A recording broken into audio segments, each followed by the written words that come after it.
Hello, अस्सलाम वालेकुम। मैं शमीम अहमद अपने YouTube channel forum for secular democracy and social justice पर आज आप लोगों से एक बहुत अहम मामले पर जो अलीगढ़ मुस्लिम यूनिवर्सिटी में जो आजकल बड़ा भारी माहौल गरमाया हुआ है उसके ऊपर बात करूँगा।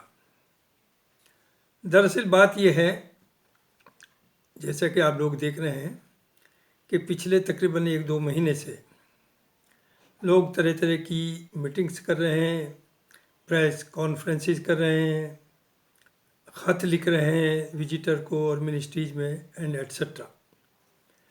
तो मेरा ये कहना है कि अगर कुछ प्रॉब्लम्स थी और आप इतना नाराज़ हैं, आप चाहते हैं कि वाइस चांसलर बदले और सारे प्रोसीजर्स पूरे हों, तो ये तो आप जब 2022 मई में एक्सटेंशन मिला था तो तभी से आप मुहिम पूरी कर देते, लेकिन आपने ऐसा नहीं किया।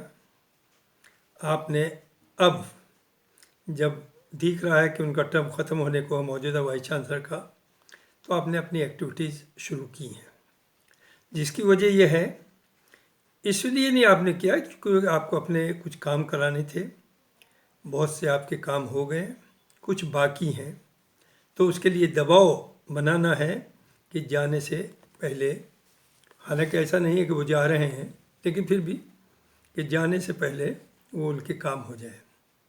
अगर आपको याद हो, महमूदुर रहमान जैसा बहुत स्ट्रॉन्ग वाइस चांसलर और नसीम साहब जैसा बहुत सिंपल वाइस चांसलर, बहुत ही सिंपल, वेरी ऑर्डनरी, बेहद सीधे साधे, महमूदुर रहमान साहब को रात को यहाँ से कैंपस छोड़ के जाना पड़ा और नसीम साहब को कुछ दिन पहले टर्म ख़त्म होने से छोड़ के जाना पड़ा, जिसकी वजह ये थी कि लोग सपोर्ट देते रहे, लेकिन उस सपोर्ट के पीछे उनका मकसद था। एक लंबी वो थी लाइन, जो कामों की लिस्ट थी जो वो जाते हुए उनसे कराना चाहते थे। महमूदुर रहमान साहब was very strong and straight forward, वो नहीं करने को तैयार थे, लिहाजा वो वक्त से पहले चले गए हाँ हाँ करते। नसीम साहब को इतना ह्यूमिलेट किया, वो बेहद अच्छे शरीफ आदमी थे, उन पर तो सख्त ज़बान भी नहीं थी कि वो बेचारे वक्त से पहले चले गए। उसके बाद देखिए पीके अब्दुल अजीज साहब का टाइम आया, उसमें चूँकि वो तो साउथ से आया था, दूसरी कल्चर का आदमी था, वो आपकी बहुत आसानी से ना जानता था ना दबाव में आता था, तो आपने दुनिया भर की CBI की, ED की और कहीं कहीं की इंक्वायरी उनके खिलाफ खड़ी करी और रोज़ाना रिप्रेजेंटेशन, हंगामे, बाउंडर मचाते रहे, लेकिन वो अपना टर्म पूरा करने के बाद ही गए। इसके बाद जनरल साहब आते हैं। जनरल साहब एक जोड़ी थी, ब्रिगेडियर एंड जनरल। उनके टाइम में आप लोगों ने जो किया सबके सामने है, और जहाँ तक सवाल है गलतियों का या करप्ट प्रैक्टिस का, वो तो हर दौर में रही, और मेरे ख्याल से मैक्सिमम जो रही वो जनरल के टाइम में रही, और लोगों ने बड़ा बाउंडर, बड़े केसेस भी किए, लेकिन हो ये रहा कि जब चले जाते तो उसे भूल जाते हैं। अगर कुछ गलत हुआ तो उसे बाद में आखिर तक परसू करिए, लेकिन आप परसू नहीं करते, चूँकि आपका मकसद किसी बुराई को ख़त्म नहीं करना, आपका मकसद सिर्फ दबाव बना करके अपना काम कराना है। अब उसके बाद आइए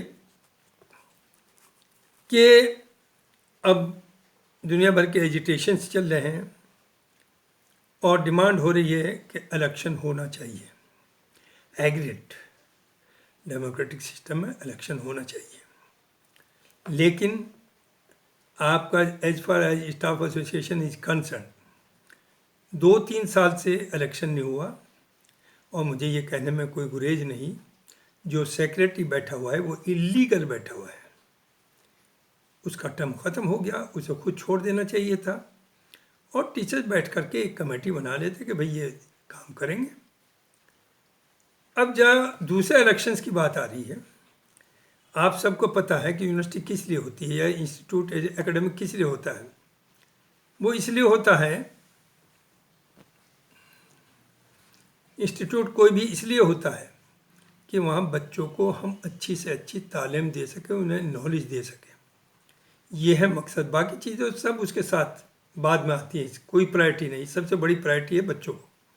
2 साल उनका नुकसान हुआ कोरोना की वजह से। इस साल प्रॉपर्ली पढ़ाई शुरू हुई है, एग्ज़ाम हो रहे हैं, बड़ी स्पीड से सही तरीके से पढ़ाई हो रही है। तो क्या आप चाहते हैं कि आप इलेक्शन कराएं, पूरा यूनिवर्सिटी का माहौल गरमाएं, अफरा तफरी हो, तो क्या इससे पढ़ाई पर असर नहीं पड़ेगा? तो मेरी अपनी राय है, मैं इसके खिलाफ नहीं कि इलेक्शन हो। अगर यही बात थी तो आपने पहले से क्यों नहीं बोला? आप 1 साल से चुप क्यों बैठे हुए थे? अभी आपको क्यों याद आया? तो इसलिए मेरी अपील ये है कि ये इलेक्शंस हो, ये एग्ज़ाम, ये सेशन पूरा हो जाए बच्चों का, उसके बाद आप इलेक्शन कर लीजिए, कोई प्रॉब्लम नहीं है। और जैसे आपने अभी जनरल बॉडी की मीटिंग की, जनरल बॉडी की मीटिंग तो 1 साल पहले भी कर सकते थे, लेकिन नहीं की ना। अब आपको उम्मीद यह है कि तो वाइस चांसलर चले जाएंगे, तो इन्हें दबाव बनाया जाए, इनसे अपने काम कराए जाए। ये भूल जाइए कि ये बहुत कमज़ोर वाइस चांसलर हैं, ये आसानी से गिव इन करेंगे और आपके काम इस दबाव में आके करेंगे। अभी लेटेस्ट इत्तला ये भी है कि कुछ लोग एक डेलीगेशन लेकर के दिल्ली गए थे और वहाँ उन्होंने MHRD के सेक्रेटरी से भी मिले या डिप्टी सेक्रेटरी से मिले और प्रेसिडेंट को भी। और मेरी इत्तला है, मैं भी रहा कि शायद 200-250 टीचर्स के साइन थे और जो लीड करने वाले थे वो हैं जो नए नए कोर्ट में आए हैं और जो अब अपनी तैयारी कर रहे हैं कि मैं एग्जीक्यूटिव काउंसिल में कैसे आऊँ। और ये इस तरह के लोग हैं जिन्होंने पिछले 40 साल में यूनिवर्सिटी के किसी वाइस चांसलर को स्मूथली काम नहीं करने दिया। These are the gangsters. The word is very bad for teacher, but these are the gangsters. आप वाइस चांसलर को वाइस चांसलर का काम करने दीजिए, जो आपका काम है वो काम आप करिए। दिस नो वे। तो वो अब चाहते हैं कि अब तो यूनिवर्सिटी के टीचर रहे नहीं, तो अब इसी में राय करके हम डिक्टेट करें। उनका काम रहा तिब्बिया कॉलेज हो, मेडिकल कॉलेज हो, इंजीनियरिंग कॉलेज हो, आर्ट्स फैकल्टी हो, कॉमर्स हो, लॉ, जहाँ भी जो अपॉइंटमेंट हो वो उनके कहने से हो और उन्होंने कराए। उनके यहाँ बैठ के ये तय होता था किसे प्रोफेसर बनना, किसे लेक्चर बनना, किसे रीडर बनना। तो क्या यही है यूनिवर्सिटी? यही होगा? तो I am happy this vice chancellor is not dictated bye such people.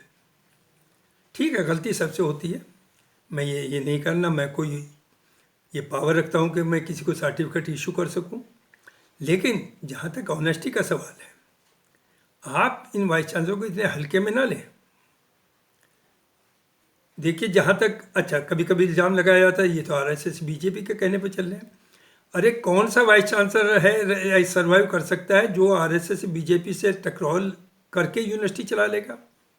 दूसरी चीज़, जो उम्मीद कर रहे हैं आगे वाइस चांसलर बनने के लिए, उनका भी रास्ता RSS और BJP ही है।